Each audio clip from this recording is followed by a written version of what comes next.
Hey guys, tonight we're stepping back in time, way back, to a fascinating period where the fate of an entire European kingdom rested in the tiny, chubby hands of a toddler. Imagine, if you will, the soft glow of flickering candles in a vast, echoing palace. You're bundled up in layers of rough wool, the chill of stone seeping into your bones, even though it's summer. Outside, the world bustles with the distant cries of street vendors and the clatter of horse-drawn carts. But inside these ancient walls, the silence is thick, broken only by the rustle of heavy fabrics and the occasional nervous cough from a guard. You find yourself in a grand hall, perhaps one of those drafty, tapestried rooms you've seen in historical dramas, but infinitely colder and smellier, if we're being honest. There's a distinct aroma of wood smoke, old parchment, and perhaps a faint, lingering scent of unwashed bodies. Because let's face it, personal hygiene wasn't exactly top tier back then. You're waiting, along with a gaggle of nervous, elaborately dressed courtiers, for an audience with the sovereign. The tension in the air is palpable, a mix of reverence and barely concealed anxiety. You can almost feel the weight of expectation pressing down on everyone present, a quiet hum of ambition and fear. Now, here's the kicker, and you probably won't survive this if you're expecting a sharp, insightful monarch to address the weighty matters of state. Because when the heavy oak doors finally creak open, revealing the king, what you see isn't a grizzled warrior, a shrewd politician, or even a stern, aging patriarch. No, what shovels into view is a very small person, barely out of swaddling clothes, perhaps with a sticky hand reaching for a nursemaid's skirt. This isn't just a figurehead. This is, for all intents and purposes, the reigning monarch. All decisions, all decrees, all the vast machinery of a kingdom are theoretically guided by this pint-sized potentate. The sheer absurdity of it all is almost comical if it weren't for the very real implications for thousands, if not millions of lives. So before you get comfortable, take a moment to like the video and subscribe, but only if you genuinely enjoy what I do here. Feel free to post where you're listening from and what time it is for you. Now dim the lights, maybe turn on a fan for that soft background hum, and let's ease into tonight's journey together. Our story, or rather your journey into this sleepy chapter of history, begins in the turbulent kingdom of Hungary in the early 12th century. Specifically, we're talking about the ascension of Ladislaus III, or Laszlo as he was known locally. Born in 1201, he found himself unexpectedly thrust onto the throne at the tender age of 3 years old. Most toddlers at that age are grappling with the existential dilemma of whether to eat the crayon or the Play-Doh, not the complex political landscape of Central Europe. His father, King Emmerich, had been ill for some time, plagued by a mysterious ailment that slowly drained his strength. As Emmerich lay on his deathbed, he made a desperate plea to Pope Innocent III, seeking papal protection for his young son. This wasn't just a father's dying wish, it was a shrewd political move, a desperate attempt to secure his heir's precarious position against ambitious nobles and rival claimants who were already circling like vultures. The Pope, a powerful figure in European politics, agreed to protect the boy king, which you might think would offer some stability. But as you'll soon discover, even divine intervention struggles against the relentless tide of human ambition. The anointing ceremony for Ladislaus, a solemn and grand affair, must have been quite the spectacle. Imagine the tiny child, likely bewildered and perhaps a little frightened, being presented before bishops and nobles, dressed in miniature royal finery. He's probably more interested in the shiny scepter than the immense power it represents. This wasn't some quiet family affair, it was a full-blown coronation, with all the pomp and circumstance of a medieval court. Historians still argue whether the child truly grasped the significance of the moment, or if he just thought it was a particularly elaborate playdate with strangely dressed adults. Most lean towards the latter, naturally. You, as an observer, would notice the hushed whispers among the courtiers. The sheer fragility of the situation hangs heavy in the air. A child on the throne means a power vacuum, and power vacuums in medieval Europe were like catnip for ambitious lords. Every glance, every subtle shift in posture tells a story of alliances being forged and broken in the shadows. The most prominent figure, and the one whose shadow looms largest over our young king, is his uncle, Andrew II. Andrew had long harbored ambitions for the throne, and now, with his brother gone and a toddler in charge, his opportunity had arrived. It's almost too easy, you might think, for him to simply step in and take control. But the Pope's intervention and the dying wish of King Emmerich complicated matters. Andrew was appointed regent, the official guardian and temporary ruler, but this was a position he deeply resented, seeing it as far less than his rightful inheritance.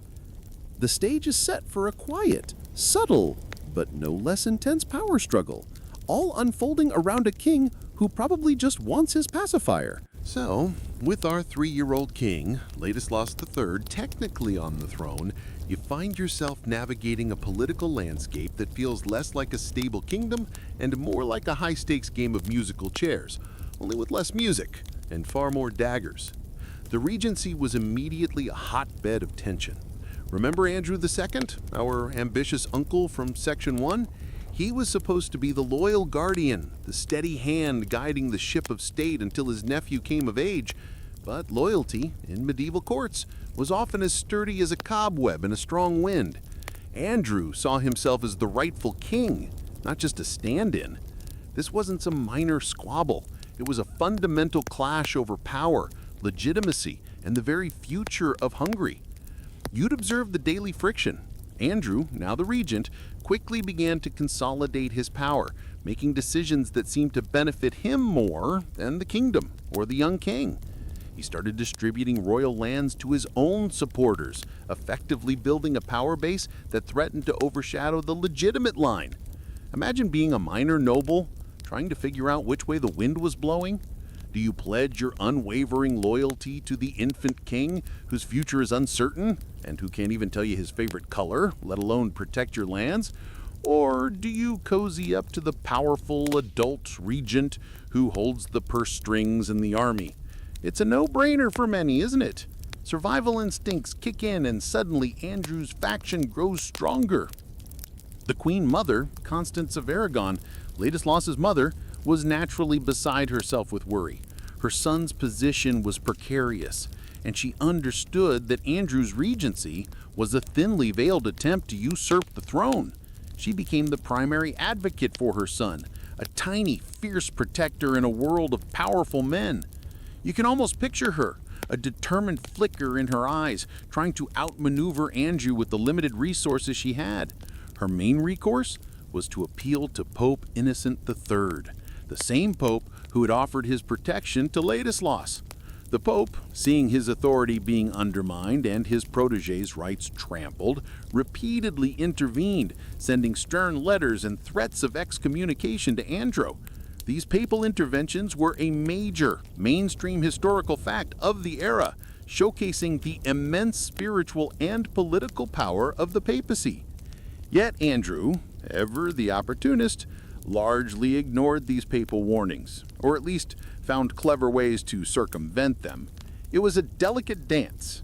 He couldn't openly defy the Pope too much, lest he face excommunication and a potential uprising from his own devout subjects, but he also wouldn't relinquish his grip on power. It's like trying to tell a very large, hungry dog not to eat the steak right in front of it. You might succeed for a moment, but its instincts are strong. Andrew's ambition was just as potent. One quirky tidbit from this period is the sheer number of factions that emerged within the court. It wasn't just Andrew versus the Queen Mother. You had the Papal Party, those loyal to the Pope's decree, hoping to safeguard the young king. Then there were the Andrew Loyalists, who saw their fortunes tied to the ambitious regent. And of course, the various regional magnates, always looking to exploit the chaos for their own gain. Imagine a medieval WhatsApp group chat, but instead of emojis, they're sending veiled threats and plotting actual betrayals. It's a wonder anything got done. Each noble house had its own agenda, its own petty grievances, and its own ancestral feuds, all bubbling beneath the surface of royal decorum. This constant jockeying for position made life incredibly unstable for the young king. He was effectively a pawn in a very elaborate, very dangerous chess game. His very existence was a threat to Andrew and a symbol of hope for those who wished to uphold the legitimate succession. You might ask, why didn't Andrew just, remove the child? While such things certainly happened in history, the direct involvement of the Pope made it incredibly risky. Murdering a papal protege would invite immediate excommunication, potentially a crusade against Hungary, and a complete collapse of Andrew's standing. He had to be subtle, or at least attempt to be subtle. Historians still argue whether Andrew genuinely intended to harm Ladislas, or if he merely wished to sideline him and eventually usurp the throne through other, less violent means. The truth is likely somewhere in the murky depths of ambition and political calculation. As you drift off, you can almost hear the hushed arguments in the palace corridors, the soft scrape of quills on parchment as new decrees are drafted, and the heavy sighs of those caught in the middle. The sheer weight of medieval politics without the benefit of modern air conditioning must have been utterly exhausting. And all of this drama, all this intricate scheming, revolved around a small child who was probably more concerned about whether his teething pain would ever stop. It's a testament to the enduring power structures of the age and the fragile nature of succession when a ruler is too young to rule himself. The stage is truly set for a fascinating, if anxiety-inducing period of history. With Andrew II firmly established as regent, and the Queen Mother, Constance, doing her best to advocate for her son, young Ladislas's daily royal routine was a strange blend of immense privilege and profound vulnerability. You might imagine a child king living a life of pure, unadulterated luxury, showered with toys and treats, free of all responsibility. And while there was certainly luxury, the free of all responsibility part is where it gets interesting. Even as a toddler, his life was not entirely his own. Imagine waking up, not to the gentle sunlight filtering through your bedroom window, but to the hushed movements of servants in your bedchamber, drawing back heavy velvet curtains. You'd be dressed in miniature, elaborate garments, silk tunics, tiny embroidered slippers, probably a ridiculous little crown that kept slipping over your eyes. Comfort was secondary to presentation, even for a child. You'd be constantly surrounded, never truly alone. Your nursemaids, wet nurses, tutors, and various attendants would be a constant presence, always watching, always hovering.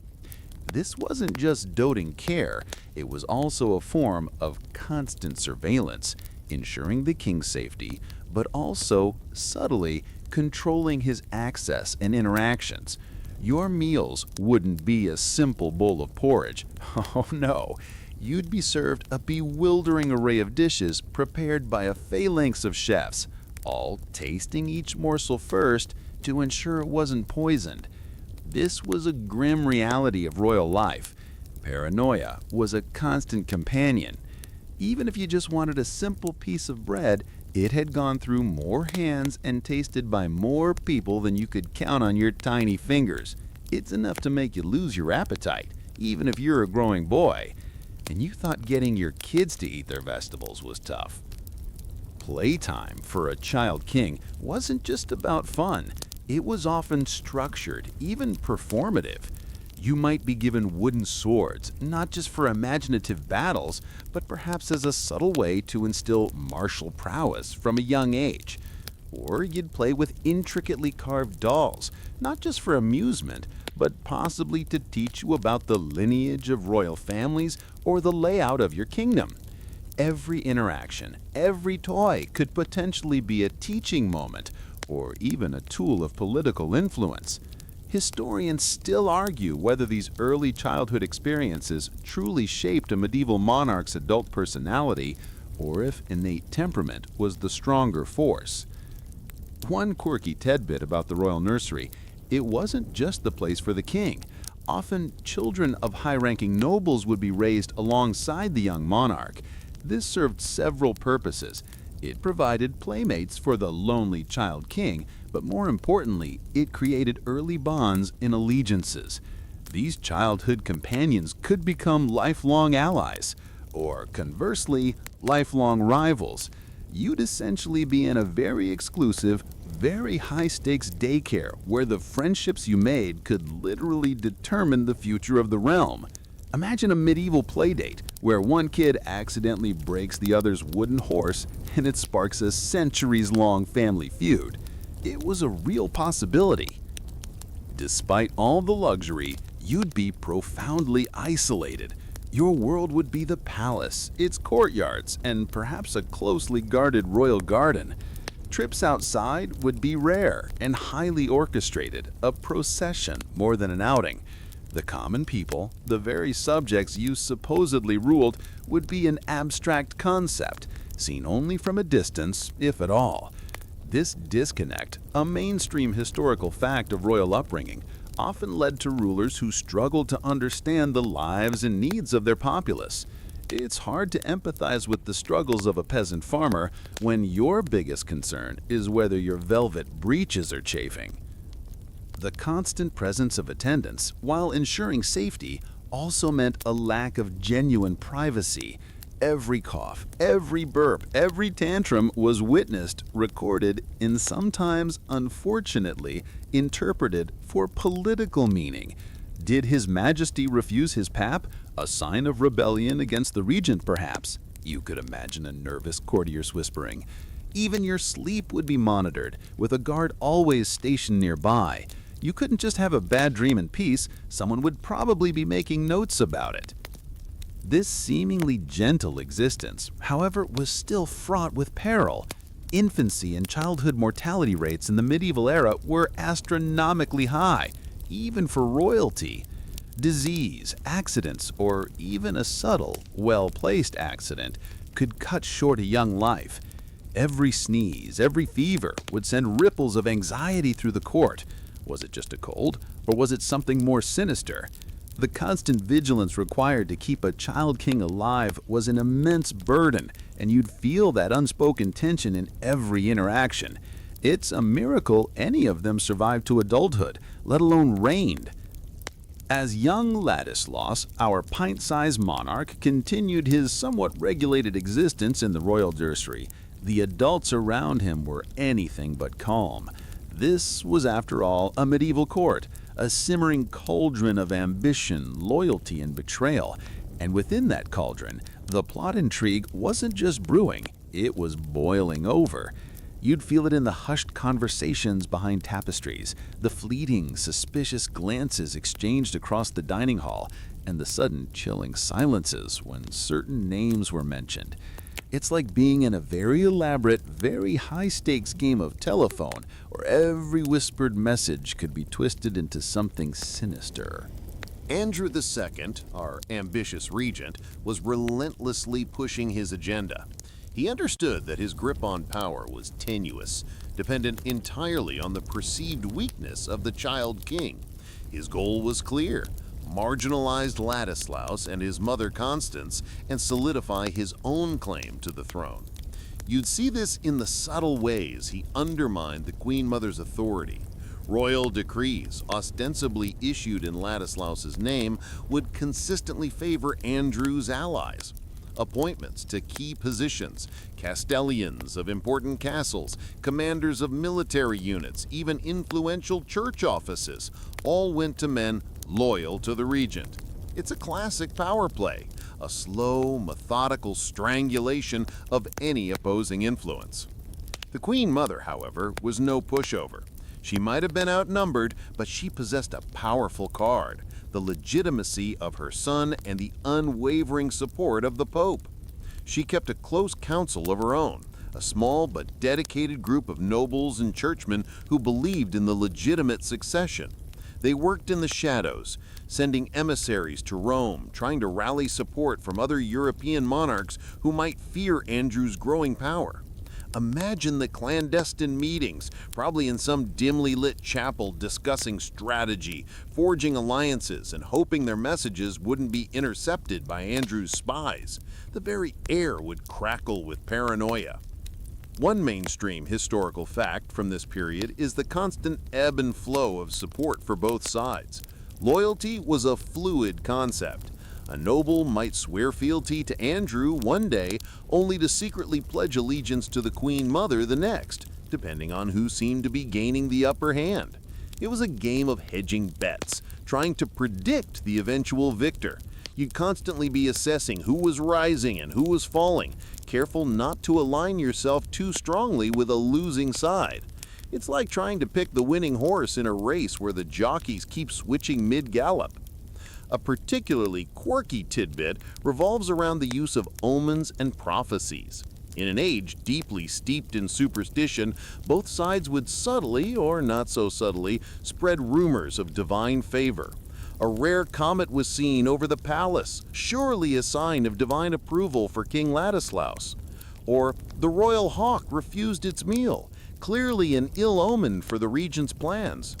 These weren't just idle superstitions, they were potent tools of psychological warfare, designed to sway public opinion and erode the confidence of opponents. You'd hear these whispers everywhere, from the lowest stable boy to the highest noble, each interpreting the signs to fit their own desired outcome. The tension escalated when Andrew began to limit the Queen Mother's access to her son. This was a critical move, designed to isolate Ladislaus from his most ardent protector. It's a classic move in power struggles. Control access to the figurehead and you control the narrative. Historians still argue whether this restriction was purely politically motivated or if Andrew genuinely believed he was protecting the king from undue maternal influence or perhaps from those who might use the Queen Mother to usurp his own regency. Regardless of the intent, the effect was profound. Constance and Ladislaus were essentially held under a form of polite house arrest within their own palace, surrounded by Andrew's loyalists. You'd feel the suffocating weight of this control. Even a simple walk in the gardens would be accompanied by an escort chosen by Andrew. Any letters or sent or received by the Queen Mother would likely be scrutinized, if not outright intercepted. The atmosphere would be one of constant, unspoken surveillance. It's a chilling reminder that even in the grandest palaces, freedom could be a rare commodity. And all the while, the little innocent child at the center of it all continued to play with his wooden toys, blissfully unaware of the immense power struggle raging around his miniature throne. The quiet hum of the palace might seem soothing from a distance, but up close it vibrated with the tension of unfulfilled ambition and desperate hope. So, with our little king Ladislaus III caught in the political crossfire, his daily life wasn't just about survival, it was also about childhood education, royal style. Forget your standard ABCs and counting to 10. For a medieval monarch, even a toddler, education was a serious, lifelong affair, meticulously crafted to mold a future ruler. And you, observing this, would quickly realize that playtime often had a hidden curriculum. Imagine Ladislaus, perhaps 4 or 5 now, no longer a mere infant, but still very much a child. His days would be regimented, a stark contrast to the carefree abandon of peasant children running wild in the fields. His early tutors would be carefully chosen, often highly educated clergymen or scholars, men who could not only impart knowledge, but also instill the values deemed essential for kingship: piety, justice, and a strong sense of duty. Of course, they'd also be vetted by Andrew II, ensuring they wouldn't secretly fill the boy's head with ideas contrary to the regent's agenda. It's like having a school teacher who secretly works for your grumpy uncle. The curriculum would be a fascinating blend of the practical and the esoteric. He wouldn't be learning geometry to build bridges, though architecture might come later, but rather to understand the layout of fortifications. History wouldn't be a dry list of dates, but a living narrative of past kings, their triumphs and failures, designed to offer moral lessons and strategic insights. You'd see him listening to epic poems and religious texts, not just for spiritual guidance, but to learn the art of rhetoric and the importance of divine right.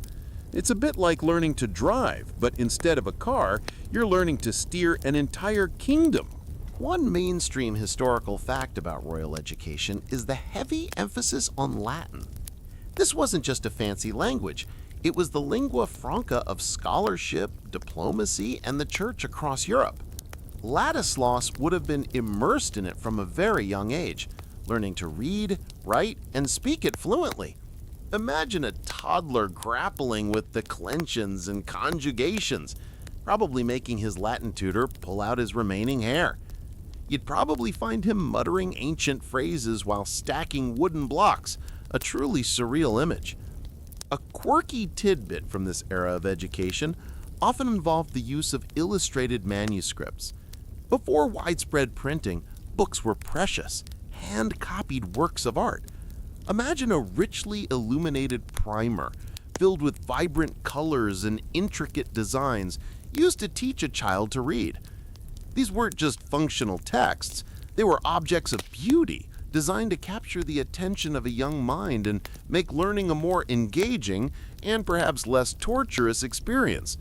You'd probably find yourself mesmerized by the delicate brushwork and tiny details, even if you couldn't read the text.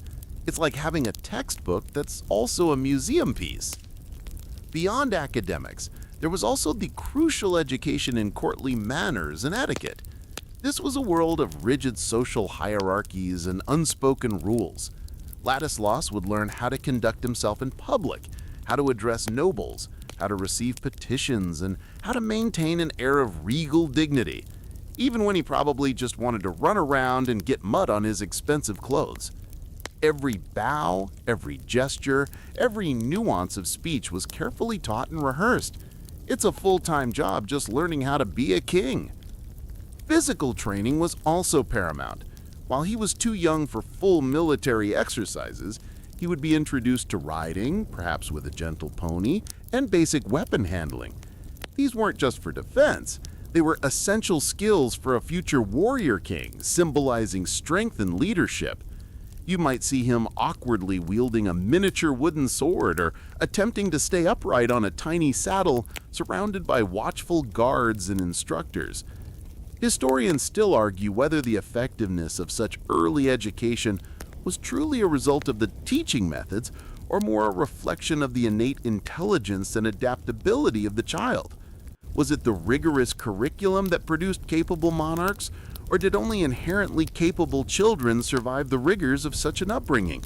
It's a chicken and egg question, made even more complex by the political machinations surrounding the young king. As you absorb these details, you realize that Ladislaus's childhood, though cloaked in luxury, was anything but carefree. It was a rigorous, often isolated preparation for a role he hadn't chosen, a burden placed upon him by birthright and the unexpected demise of his father. Every lesson, every interaction, every carefully selected tutor was a piece of a larger puzzle designed to shape him into the King Andrew II, and the Queen Mother for that matter, wanted him to be. The gentle hum of the lessons, the rustle of parchment, the soft murmur of Latin phrases all contribute to the sleepy drone of a childhood shaped by destiny and political maneuvering. Now, you might be thinking, how much diplomatic influence could a literal toddler possibly wield?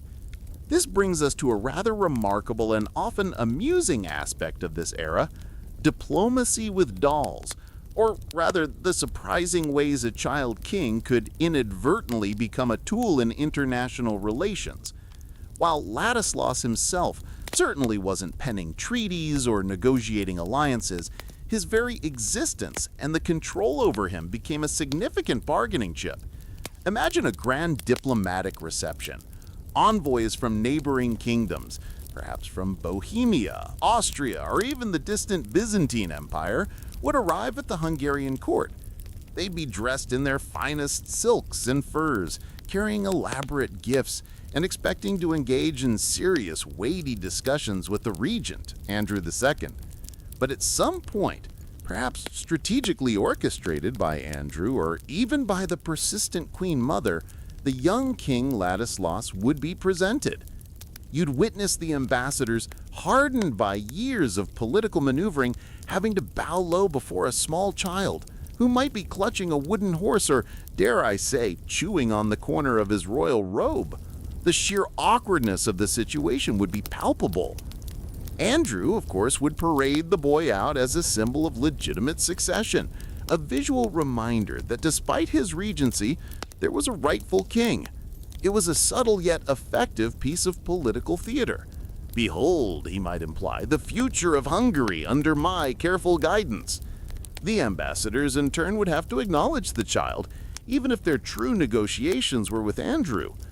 It's like trying to discuss global economics with a board of directors, but one of the board members is a particularly vocal kindergartner. One mainstream historical fact is the practice of royal marriages as diplomatic tools. Even at this young age, discussions about Ladislaus's future marriage alliances would have been circulating. While he was far too young to marry, promising him to a daughter of a powerful foreign monarch could secure alliances, or at least prevent hostilities. Imagine envoys discreetly sizing up the young king, not for his charm or wit, but for his potential as a political pawn. He seems healthy, one might whisper, and has a good head of hair for a future king. Our princess could do worse. These early speculative marriage negotiations were a constant backdrop to medieval diplomacy, even for children. A quirky tidbit involves the gifts brought to the child king by foreign dignitaries. While they'd bring valuable presents for Andrew, they would also feel compelled to bring gifts specifically for Ladislaus. You might see a finely crafted miniature suit of armor, or an elaborately carved chess set, or perhaps even a live exotic bird. These weren't just toys, they were symbolic offerings, acknowledging the king's existence, and by extension, the legitimacy of his claim. You could almost hear the diplomatic murmurs. Did the Holy Roman Emperor send a better rocking horse than the Duke of Bavaria? What could it mean? It's a reminder that even in the highest echelons of power, appearances and subtle gestures held immense weight. Historians still argue whether these child appearances truly swayed foreign policy, or if they were merely a formality, a ceremonial nod to legitimacy, while the real power plays happened behind closed doors. It's likely a bit of both. The visual presence of the legitimate heir, however small, served as a constant reminder to foreign powers of the ongoing succession debate and the Pope's interest in the matter. It prevented Andrew from simply declaring himself king outright, as it would immediately provoke international outcry. You'd also observe the more direct ways Andrew used Ladislaus.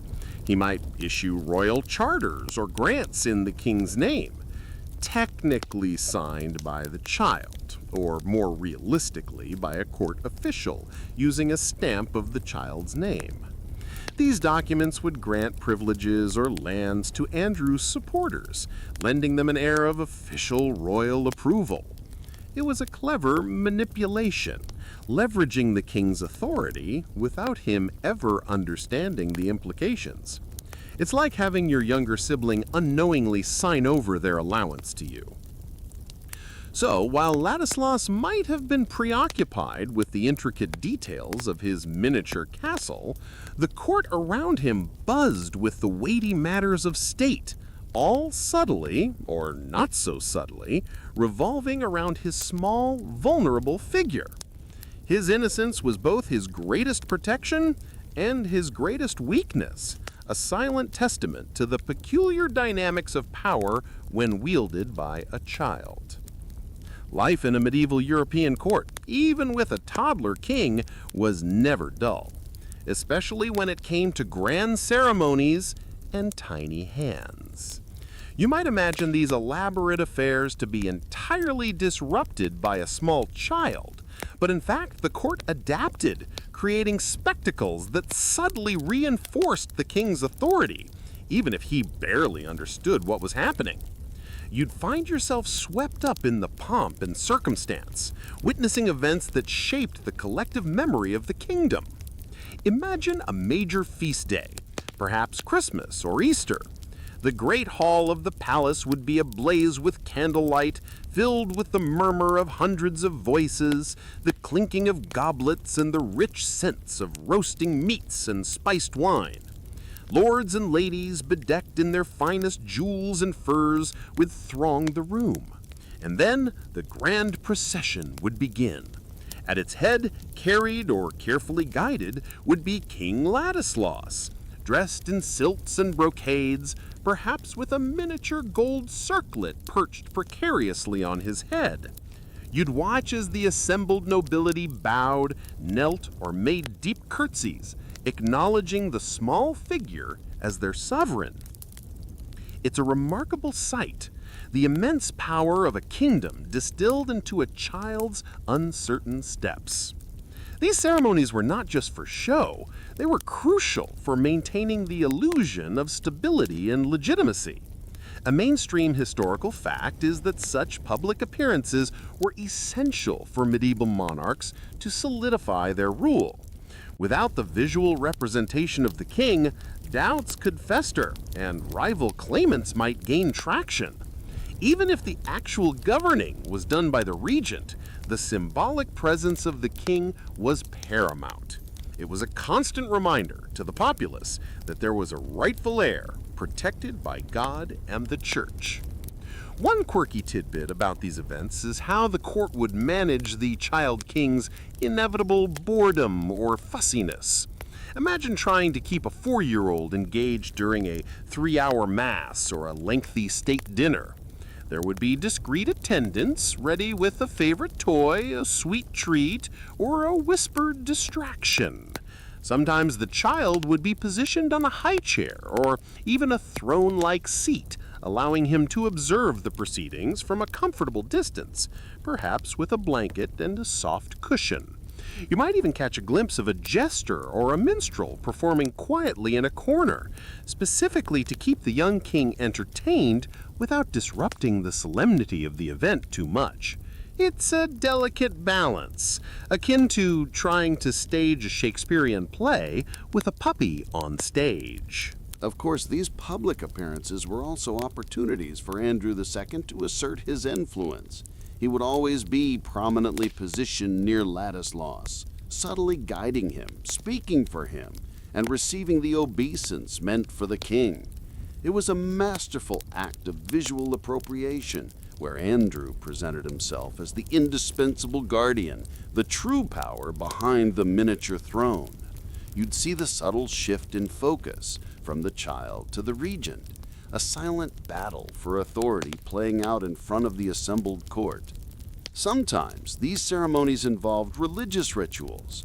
Imagine Ladislaus being presented at the altar during a grand church service, perhaps holding a tiny jeweled cross. The collective prayers for the king's health and prosperity, led by higher-ranking bishops, would fill the echoing space. These acts of devotion were meant to invoke divine protection and further legitimize his rule in the eyes of a deeply religious populace. Historians still argue whether the common people truly believed in the divine right of such a young monarch, or if their reverence was more for the institution of kingship itself, regardless of who sat on the throne.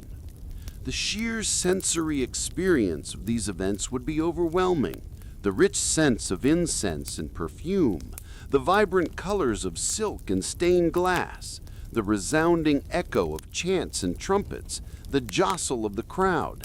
It would be a feast for the senses, all designed to impress upon you the majesty and power of the realm, even with the child at its helm. And in the midst of it all, a small child, perhaps captivated by a glimmering candle flame or the bright plumage of a passing parrot, silently performing his crucial symbolic role. These moments, brief as they were, cemented his image as king in the minds of his subjects, even as his uncle pulled the strings from the shadows. The grandeur of the kingdom, the fragility of a child, a paradox played out in dazzling whispered spectacles. Beyond the grand ceremonies and the formal lessons, the true inner sanctum of the young King Ladislaus III's life was the royal nursery's secrets. This wasn't just a room, it was a microcosm of the court, a place of constant vigilance, whispered anxieties, and the silent hopes of an entire kingdom. You'd get a glimpse into a world few ever saw, a private space that was anything but truly private. Imagine entering the nursery. It wouldn't be a brightly lit, cheerfully decorated room like a modern child's bedroom. Instead, think of a chamber, perhaps a little warmer than the rest of the palace, but still prone to drafts. Heavy tapestries on the walls would offer some insulation and dampen sound, creating a hushed atmosphere. The light would likely be dim, filtered through narrow high windows, or cast by the soft glow of a few carefully guarded oil lamps. The air would carry the faint scent of wood smoke, perhaps lavender from dried herbs used to ward off insects, and the ever-present smell of unwashed linens and humanity, even in the cleanest of spaces. Here, Ladislaus would spend the majority of his days and nights. His crib, likely an elaborately carved wooden structure, would be surprisingly sturdy, perhaps even with an iron frame for added security. It wasn't just about comfort, it was about protection. A guard would always be stationed nearby, a silent, watchful presence even in the darkest hours of the night. You'd notice the subtle shifts in the guard's posture, the faint creak of his armor, or the rhythmic sound of his breathing, all contributing to the ambient soundscape of the room. One mainstream historical fact about medieval royal nurseries is the importance of the wet nurse.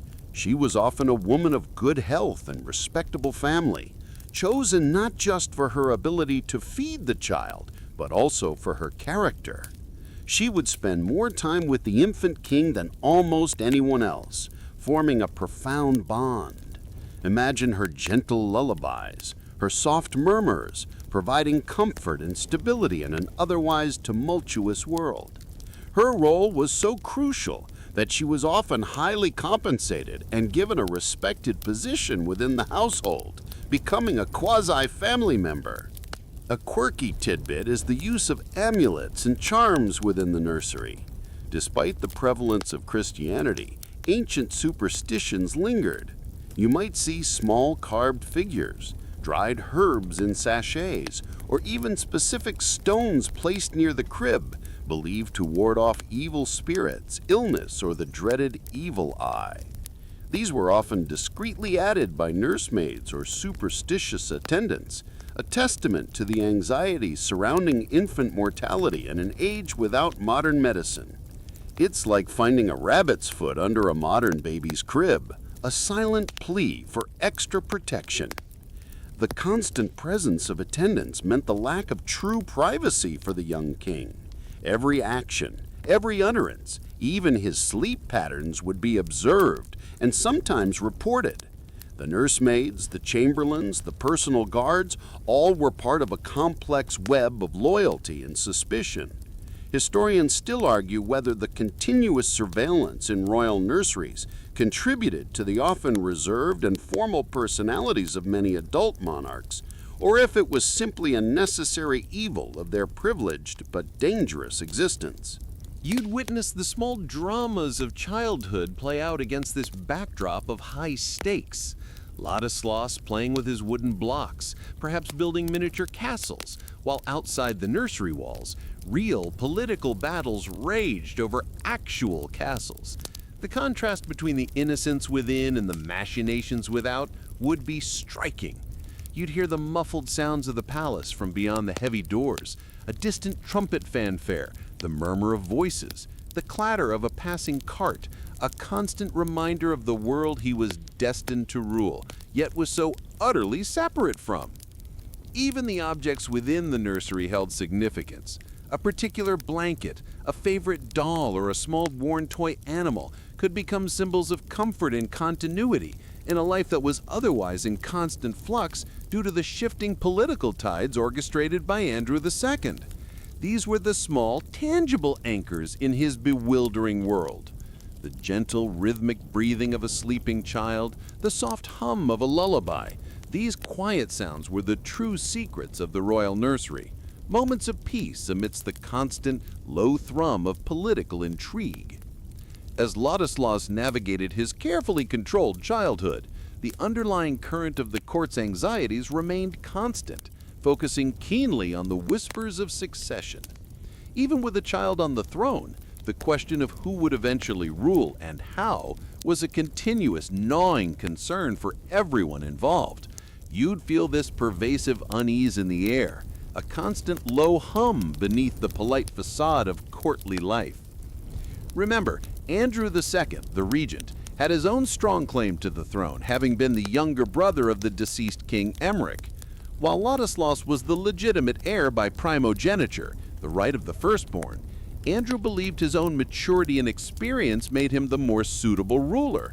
This wasn't just a simple case of a regent protecting a child. It was a deeply personal ambition, fueled by a belief in his own destiny. You'd hear the subtle arguments for Andrew's claim being floated in hushed tones, framed as concerns for the kingdom's stability. A realm needs a strong adult hand, especially in these turbulent times, a loyalist might murmur. Queen Mother Constance naturally fought tirelessly against this. Her very purpose revolved around safeguarding her son's birthright. She understood that if Andrew succeeded in undermining Ladislaus's legitimacy, her own position, and indeed her life, could be in peril. Her appeals to Pope Innocent III were constant, a steady stream of desperate pleas for intervention. This ongoing conflict between the regent and the Queen Mother became a central, mainstream historical fact of Ladislaus's early reign, defining the political landscape. It highlights the immense power of both the papacy and the traditional laws of succession in medieval Europe. A particularly quirky tidbit regarding succession whispers often involved prophecies and interpretations of divine will. In an age when people genuinely believed in signs from above, every unusual event, from a strange weather pattern to a rare astronomical phenomenon, could be interpreted as a message about the kingdom's future and its rightful ruler. Courtiers, sensing which way the political wind was blowing, might conveniently discover ancient texts or interpretations that supported their preferred candidate. You'd probably overhear discussions about a strange dream someone had, or a bizarre animal birth, all spun to suggest divine approval or disapproval of Andrew's ambitions or Ladislaus's precarious position. It's like a medieval version of clickbait headlines, but with potentially kingdom-altering consequences. The fragility of Ladislaus's health was a constant source of anxiety and a topic of frequent whispers. As you know from modern history, child mortality rates were shockingly high in the medieval period. Every cough, every fever, every fall taken by the young king would send ripples of fear through the court. For Andrew's faction, a premature death for Ladislaus would conveniently remove the only obstacle to his legitimate claim. For Constance and her supporters, it would be a devastating blow, effectively ending their hopes for the legitimate line. You'd notice the heightened tension whenever the king was unwell, the hushed inquiries, the constant attendance of physicians. Historians still argue whether the high infant mortality rates of the era genuinely benefited ambitious relatives, or if the prevailing superstitions about divine will tempered such nefarious thoughts with fear of retribution. Beyond the immediate players, the succession also involved the intricate web of alliances with neighboring powers. A strong, stable Hungary with a clearly established succession was beneficial to some. A weakened, internally conflicted Hungary might be advantageous to others. Foreign envoys would subtly, or not so subtly, gauge the strength of Andrew's control versus the legitimacy of Ladislaus. You'd observe their careful questions, their probing inquiries about the king's health or the regent's plans, all designed to inform their own monarchs about the shifting sands of Hungarian power. The constant talk of succession created an environment of pervasive mistrust. No one could be entirely sure of anyone else's loyalties. A seemingly innocuous conversation could be a test, a casual comment, a trap. It was a world where every word carried weight, and silence often spoke volumes. And at the heart of it all was a small boy, entirely unaware of the immense weight of the crown that might one day rest on his head, or the silent battles being fought over his very right to wear it. The whispers of succession were a constant, soothing yet unnerving hum, a reminder that in medieval courts, even children were not immune to the relentless currents of power. In a world without modern medicine, where a simple fever could quickly turn fatal, the health crises and healers surrounding young Ladislaus III were a constant, anxiety-inducing saga for the royal court. You'd witness firsthand the medieval approach to illness, a blend of ancient wisdom, folk remedies, and fervent prayer, all underscored by the ever-present fear of losing the kingdom's fragile heir. Imagine the atmosphere in the palace whenever the young king fell ill. A collective dread would descend, thick as the winter fog that sometimes clung to the castle walls. Every cough, every flush of fever would be reported with urgent whispers. The air would grow tense, filled with nervous energy as courtiers paced, and the Queen Mother, Constance no doubt, would be beside herself with worry, her pleas to God growing more fervent with each passing hour. It's like watching a high-stakes medical drama unfold, but with much less accurate diagnoses and considerably more leeches. The first line of defense would be the court physicians, who, while certainly learned for their time, operated with a very different understanding of the human body than we do today. A mainstream historical fact is the prevalence of humoral theory in medieval medicine. This belief system, inherited from ancient Greek and Roman traditions, held that the body was composed of 4 basic humors: blood, phlegm, yellow bile, and black bile, and that illness resulted from an imbalance of these humors. Their treatments, therefore, focused on restoring this balance. You might see the physician carefully examining Ladislaus, not just for physical symptoms, but for signs of these humoral imbalances. Perhaps they'd check the color of his urine, the appearance of his stool, or the quality of his pulse. Treatments would range from herbal concoctions, often bitter and unpalatable, to more invasive procedures like bloodletting or purging. Imagine a tiny, already distressed Ladislaus having leeches applied to his delicate skin, or being given a potent concoction to induce vomiting or diarrhea, all in the name of balancing the humors. It's enough to make you feel a bit queasy yourself.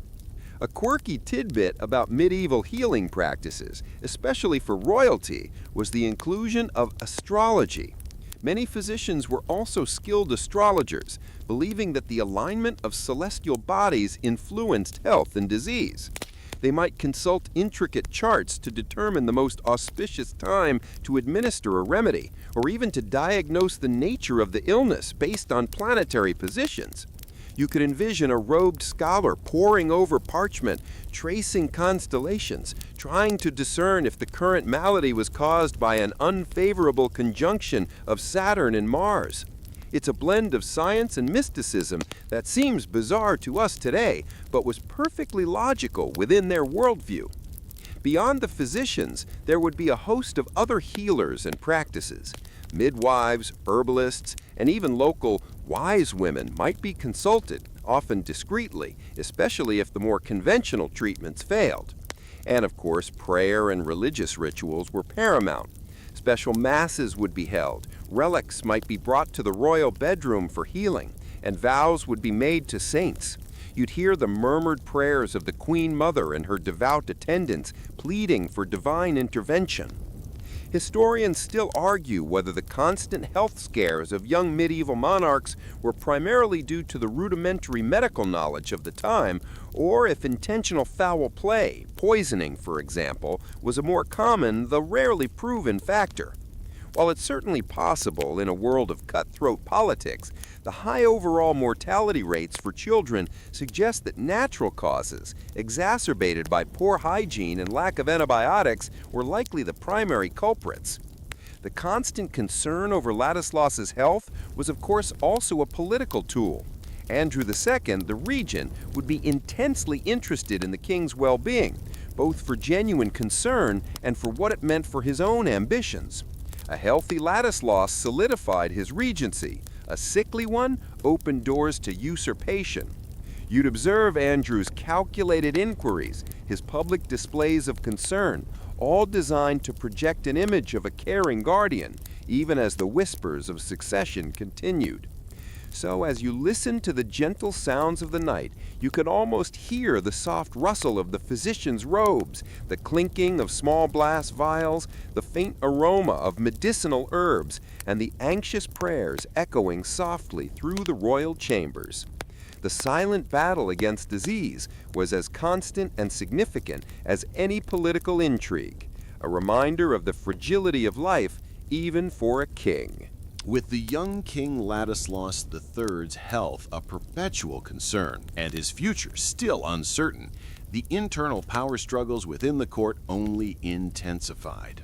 This brings us to a period where court factions deepened, morphing from mere disagreements into entrenched rivalries that would shape the kingdom's destiny.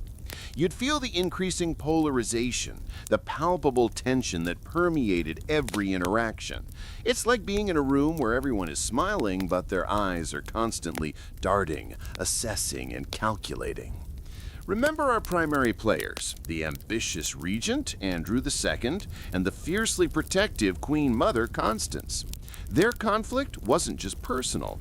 It was a rallying cry for various noble houses, each aligning themselves with one side or the other, hoping to gain advantage. Andrew, as regent, held the reins of power, controlling appointments, dispensing favors, and commanding the royal treasury. This allowed him to attract a growing number of adherents, eager for patronage and influence. You'd observe how his supporters swelled, their confidence growing with each decree issued in the king's name, yet clearly bearing Andrew's stamp. On the other side, Queen Constance relied on the moral authority of the papacy and the traditional loyalty to the legitimate line. Her faction, though perhaps smaller in number, comprised staunch loyalists, powerful bishops, and those nobles who genuinely feared Andrew's growing autocracy. They often found themselves in a defensive posture, trying to counter Andrew's moves, appealing to custom and divine right.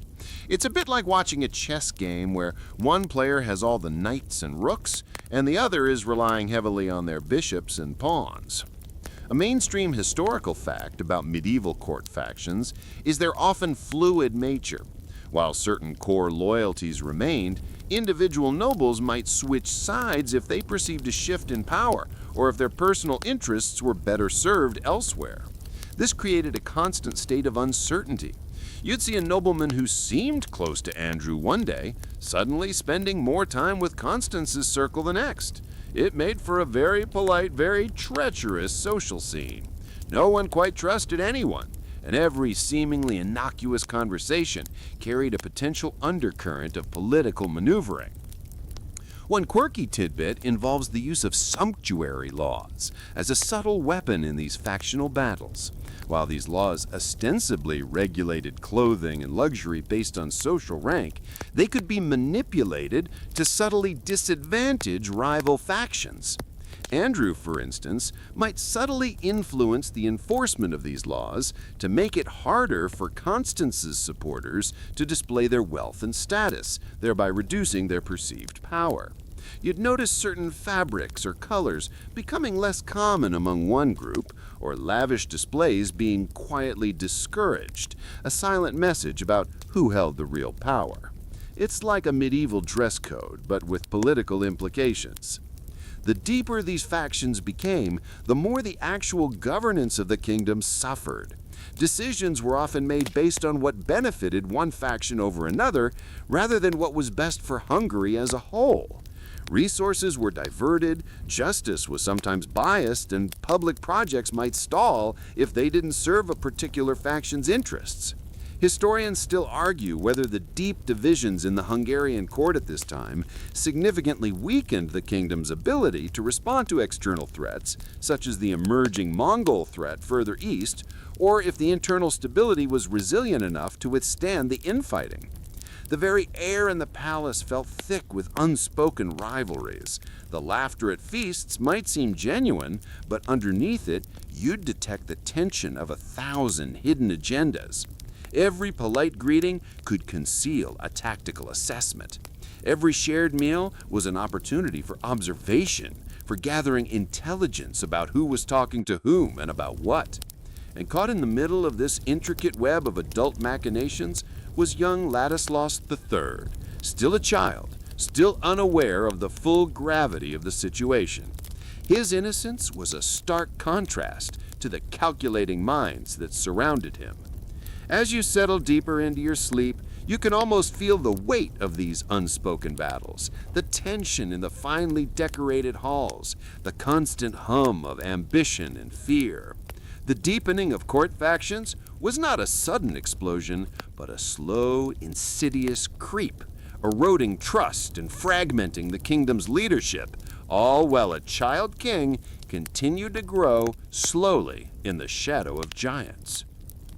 You might think that for a young king, child's play would be a simple respite from the heavy burdens of state. But in the highly political environment of Ladislaus III's court, even seemingly innocent games held surprising political weight, subtly influencing perceptions and reflecting the power struggles around him. You'd observe these moments, seeing beyond the simple amusement to the deeper implications. Imagine Ladislaus, perhaps 5 or 6 years old now, engaged in what looks like a typical child's game. He might be playing with wooden soldiers, orchestrating miniature battles on the floor of his chamber. But these aren't just toys. The soldiers might be arranged to represent different factions within the court, or even neighboring kingdoms. His tutors or attendants, ever watchful, might subtly guide his play, encouraging him to defeat certain opponents or to ally with others. It's a gentle, almost subliminal form of political education, teaching him about power dynamics long before he could grasp complex treaties.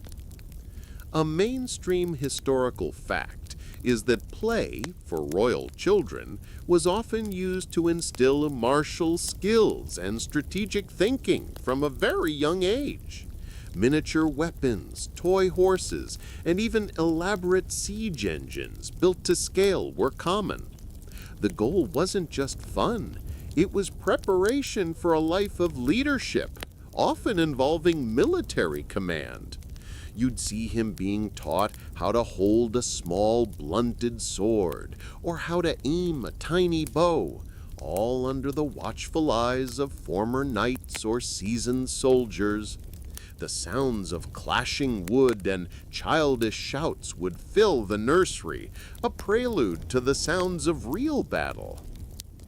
One quirky tidbit about this royal play involves storytelling and allegories. Instead of simple nursery rhymes, Ladislaus might be told stories that were thinly veiled allegories about the political situation. A tale of a wise old owl, Andrew II, guiding a young impressionable cub, Ladislaus, or a brave little mouse, the Queen Mother, outwitting a cunning fox, Andrew. These stories would subtly shape his understanding of the world around him, reinforcing certain narratives or instilling specific values. You'd listen to the narrator's gentle voice, picking up on the hidden meanings, recognizing the characters from your own observations of the court. It's like a bedtime story, but with embedded political propaganda. The choice of playmates also held significant political weight. Ladislaus wouldn't just play with any child. As we touched on before, he would often play with children of high-ranking nobles, particularly those whose families were allied with either Andrew or Constance. These playmates weren't merely companions, they were miniature ambassadors, their interactions mirroring the alliances and rivalries of their parents. You might notice a subtle tension if a child from Andrew's faction was playing too roughly with a child from Constance's, or the enforced civility between them. Historians still argue whether these childhood friendships or rivalries truly influenced adult political alliances, or if later interests simply overshadowed early bonds. Even the simple act of sharing toys could be observed for political meaning. Did the young king readily share his most prized wooden horse with one child over another? This could be seen as a sign of favor, a subtle indication of future patronage. The attendants and courtiers, always watching, would note these details, interpreting them for their own ends. It's like a medieval focus group, analyzing every interaction for hidden clues about power dynamics. The contrast between the innocence of the play and the heavy implications surrounding it would be striking. Ladislaus absorbed in building a fortress of cushions, while outside his actual kingdom faced threats, both internal and external. His laughter echoing through the grand, quiet halls would be a fragile sound, a momentary escape from the relentless pressures. You might even catch a glimpse of Andrew II or the Queen Mother observing him, perhaps with a rare, genuine smile, but always with an underlying awareness of his symbolic importance. So as you drift deeper, picture the quiet, focused intensity of a child at play, the soft clatter of wooden toys, the whispered narratives. But remember that even in these moments, the fate of a kingdom was subtly being shaped, one seemingly innocent game at a time.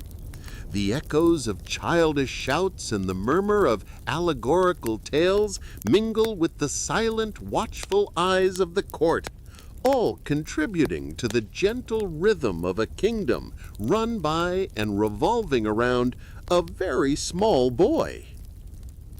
As Ladislaus III slowly, inevitably, began to transition from a mere toddler to a young boy, his controlled environment expanded slightly, leading to his first public appearances beyond the carefully managed court ceremonies.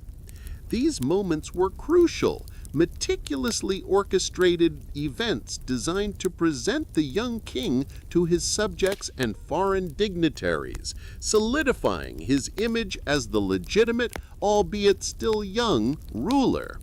You'd feel the heightened anticipation, the collective gaze of the crowds, all focused on a child who was still learning the world.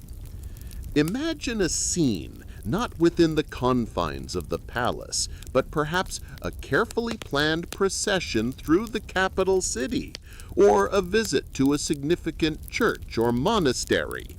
The streets would be lined with people, a sea of faces eager to catch a glimpse of their king. The sounds would be a cacophony of cheers, murmurs, and perhaps the distant pealing of church bells.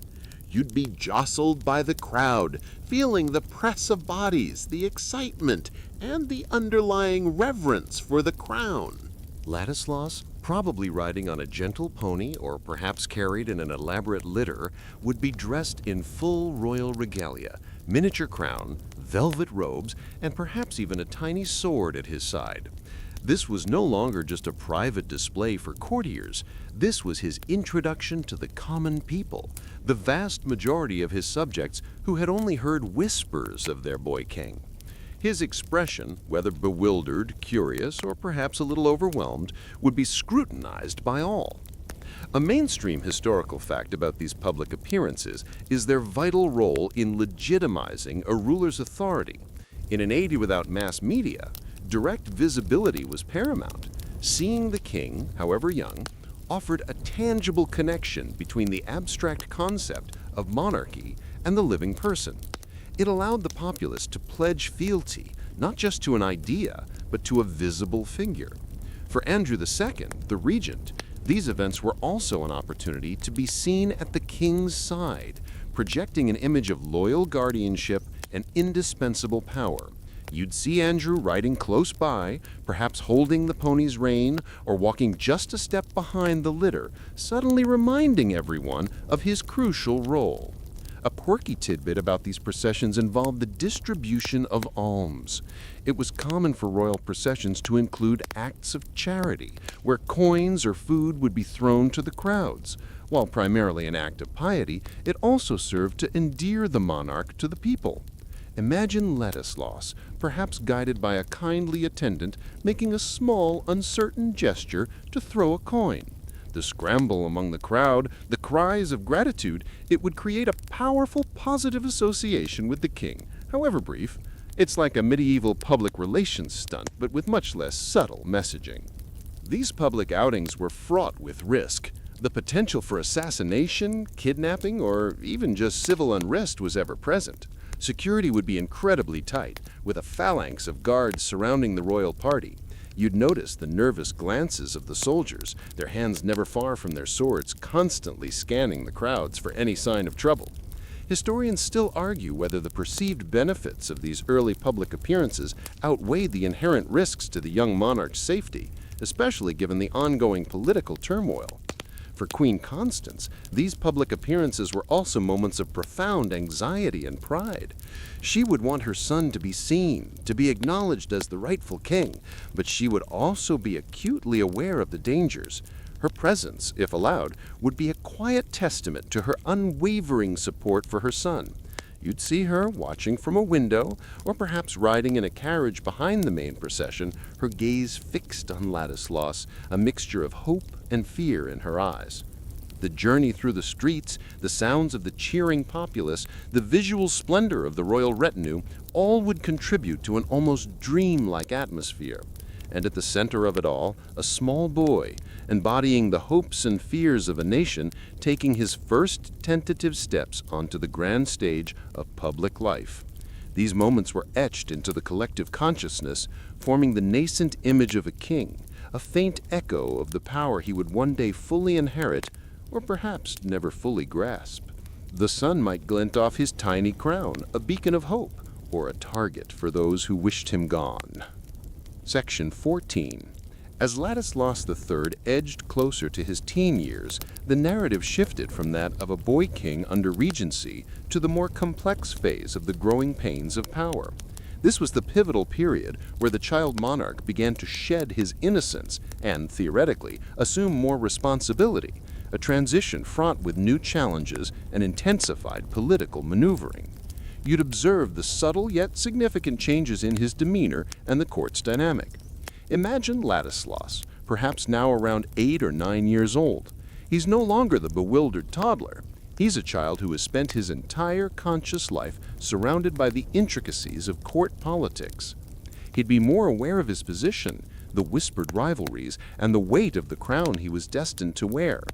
His education would become even more rigorous, shifting from basic literacy and piety to subjects like law, governance, military strategy, and the nuances of diplomacy. You'd see him spending more time in council meetings, perhaps seated quietly, absorbing the arguments and decisions of the powerful men around him, even if his input was still minimal. The relationship with his regent uncle Andrew II would also evolve. Andrew would still be the dominant power, but Ladislaus, as he grew, would start to represent a more immediate threat to Andrew's long-term ambitions. The polite facade might begin to crack, revealing moments of tension or subtle defiance from the young king. This coming-of-age period is a mainstream historical fact that often marked a critical juncture in regencies, where the regent faced the difficult choice of relinquishing power or trying to hold on to it by force. A quirky tidbit from this stage of a young monarch's development often involved a shift in their personal retinue. As Ladislaus grew, his childhood nursemaids and initial tutors might be replaced by more politically astute chamberlains and military instructors, chosen by Andrew. These new attendants would subtly, or not so subtly, work to shape Ladislaus's worldview in Andrew's favor. trying to secure his loyalty as he gained understanding. You might notice new faces in his immediate circle and a slight shift in the way he interacted with his old, trusted caregivers. It's like your favorite childhood babysitter being replaced by a stern new tutor who reports everything back to your parents. The Queen Mother, Constance, would intensify her efforts to assert her son's rights. She would likely push for his formal declaration of majority, even if he wasn't yet of legal age, hoping to curtail Andrew's authority. This would lead to renewed appeals to the Pope and attempts to rally her dwindling but still loyal supporters. You'd feel the increased pressure on Ladislaus himself, pulled between his mother's pleas for his rightful inheritance and his uncle's firm, controlling hand.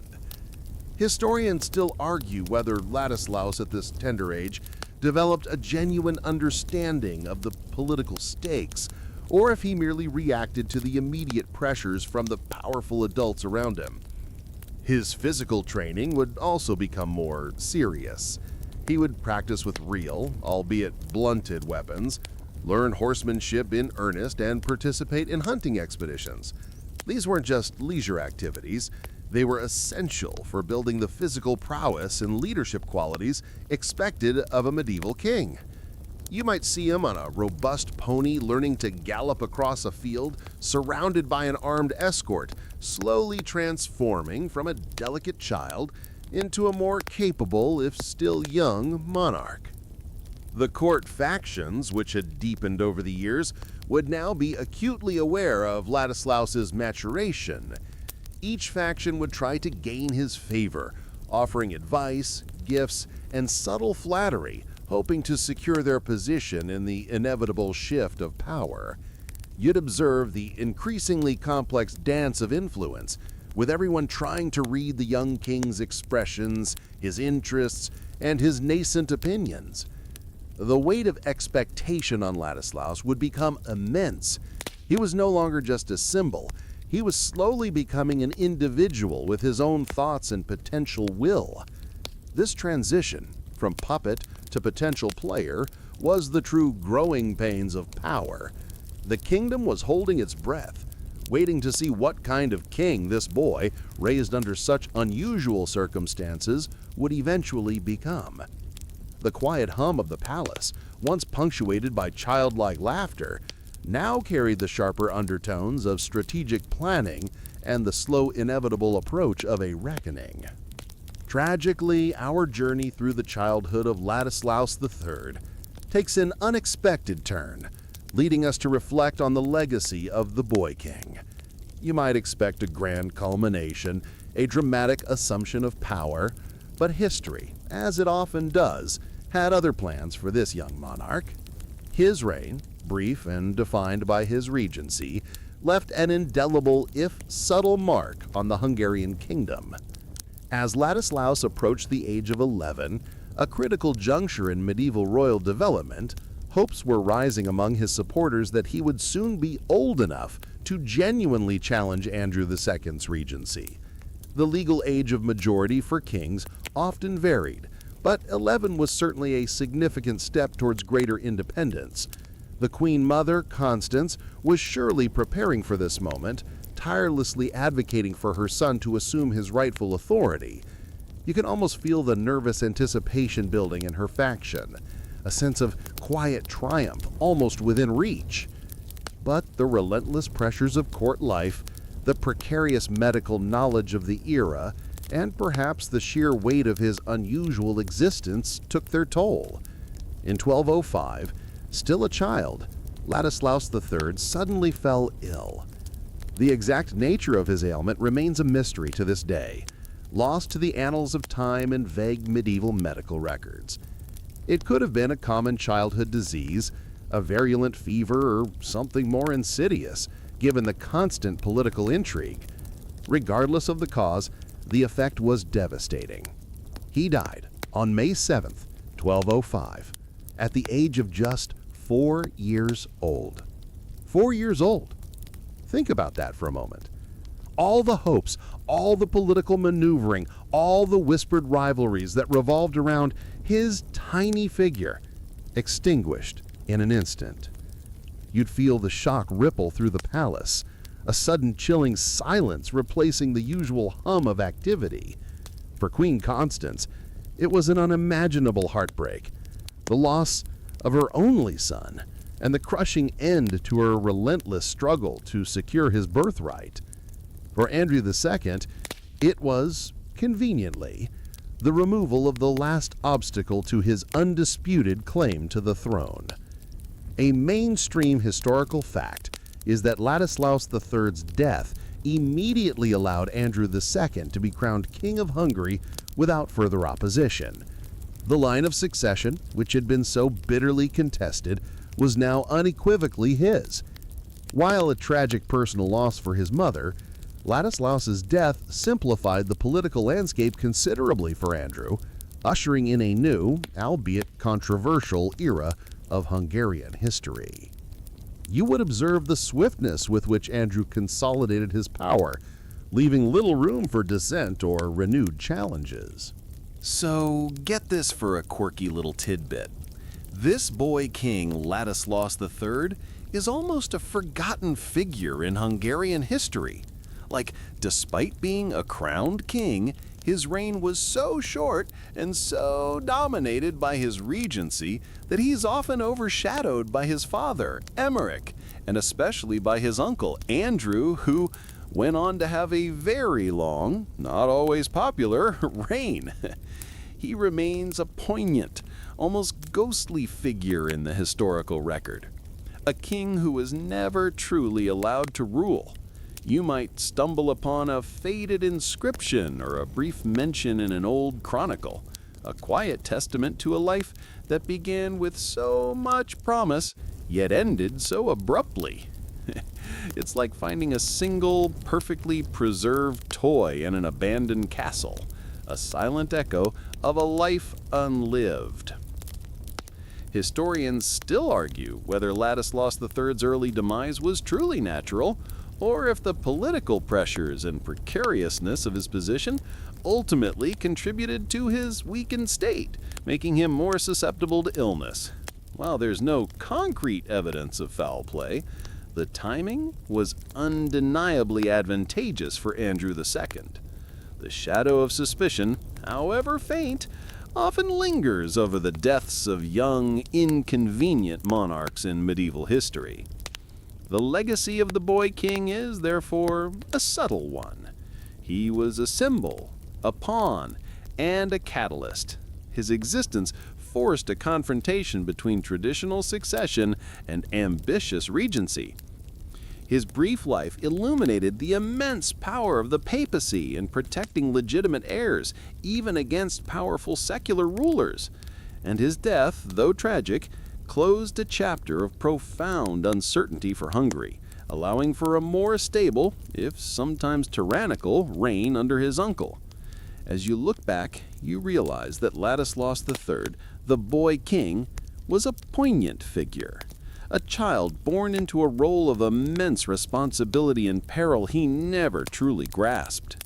His story isn't one of grand conquests or sweeping reforms, but of the silent battles fought around a cradle, the whispered anxieties, and the fragile hopes for a tiny hand that briefly held the destiny of the kingdom. His legacy lies in the quiet hum of what could have been, and the profound testament to the relentless, often cruel, currents of medieval power. Sweet dreams, and may your own nights be far less complicated than the reign of a medieval boy king.